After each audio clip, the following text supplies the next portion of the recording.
ప్రపంచంలోని చాలా తెగలు, గిరిజన సంఘాలు వారి సొంత భిన్నమైన ఆచారాలు, నమ్మకాలను కలిగి ఉన్నాయి. చాలామంది గిరిజన జాతుల ప్రజలు ఇప్పటికీ అడవుల్లో నివసిస్తున్నారు. ఈ ప్రజలు ఇప్పటికీ వేల సంవత్సరాల నాటి సంప్రదాయాలను యథాతథంగా పాటిస్తున్నారు.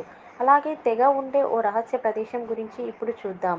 భారతదేశం ఒక స్వేచ్ఛా దేశం. ఇక్కడ ఎవరైనా ఎక్కడికైనా వెళ్ళవచ్చు. మీరు కూడా అదే భావిస్తే మీరు తప్పు. భారతదేశంలోని ఒక ద్వీపం ఉంది. అక్కడ బయటి వ్యక్తుల ప్రవేశంపై పూర్తి నిషేధం ఉంది. ఈ పరిమితిని భారత ప్రభుత్వమే విధించింది. వాస్తవానికి ఈ ద్వీపంలో ఒక గిరిజన సంఘం నివసిస్తుంది. వీళ్లకు నాగరికతతో సంబంధం లేదు. నేటికీ వారు పాత పద్ధతుల ప్రకారమే జీవిస్తున్నారు. ఈ ద్వీపంలో నివసించే పురుషులు, మహిళలు, పిల్లలు, వృద్ధులు అందరూ కూడా పాత గిరిజన తెగల మాదిరిగానే బట్టలు లేకుండా జీవిస్తున్నారు. ఈ తెగ ఉండే ద్వీపం పేరు సెంటినెల్ ద్వీపం. ఇది అండమాన్ నికోబార్ దీవుల్లో ఉన్న రహస్య ప్రదేశం. సెంటినెల్ ద్వీపానికి ఇతరులు వెళ్లడం ప్రాణాంతకరం. కొన్ని సంవత్సరాల క్రితం కొంతమంది విదేశీ పర్యాటకులు నిశ్శబ్దంగా ద్వీపానికి చేరుకున్నప్పటికీ వారు సజీవంగా తిరిగి రాలేకపోయారు. కానీ అతని మృతదేహం మాత్రమే ద్వీపం నుండి బయటకు వచ్చింది.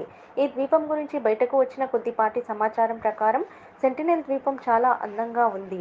అక్కడ నివసించే సెంటినెలీస్ తెగ అత్యంత ప్రమాదకరం. సెంటినెల్ ద్వీపాన్ని సందర్శించడాన్ని నిషేధించారు. సామాన్య ప్రజలు, పర్యాటకులు మాత్రమే కాకుండా సైన్యం మరియు ప్రభుత్వ అధికారులు కూడా సెంటినెల్ ద్వీపాన్ని సందర్శించడం నిషేధించబడింది. ఇక్కడ నివసించే గిరిజనులు చాలా ప్రమాదకరంగా ఉంటారు. ఇక్కడికి వెళ్లిన మనిషి తిరిగి రావడం అసాధ్యం. ఈ దీవి పూర్తి పేరు నార్త్ సెంటినెల్ ద్వీపం. పసిఫిక్ మహాసముద్రంలోని ఉత్తర సెంటినెల్ ద్వీపంలో నివసిస్తున్న రహస్య ఆదిమ తెగకు ఆధునిక యుగంతో సంబంధం లేదు.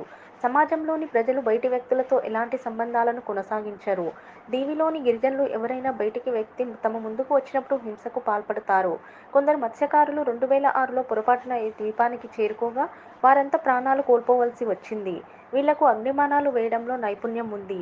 ద్వీపం యొక్క సరిహద్దు ప్రాంతంలో ఏదైనా విమానం తక్కువ ఎత్తులో ఎగురుతున్నట్లు చూస్తే వారు అగ్నిబాణాలతో దాడి చేస్తారు. సెంటినెల్ ద్వీపం ఎప్పుడూ అంతుపట్టని రహస్యంగానే ఉంది. సెంటినెల్ ద్వీపంలో నివసిస్తున్న తెగ ఉనికి 60,000 సంవత్సరాల నాటిదని నమ్ముతారు. ప్రస్తుతం ద్వీపంలో ఉన్న తెగ మొత్తం జనాభా గురించి ఖచ్చితమైన సమాచారం లేదు. అంచనాల ప్రకారం ఇక్కడ వారి మొత్తం జనాభా కొన్ని డజన్ల నుండి 100 నుండి 200 వరకు ఉండవచ్చు. వారికి ఆచార వ్యవహారాలు, వారి భాష, వారి జీవన విధానం గురించి పెద్దగా అవగాహన లేదు.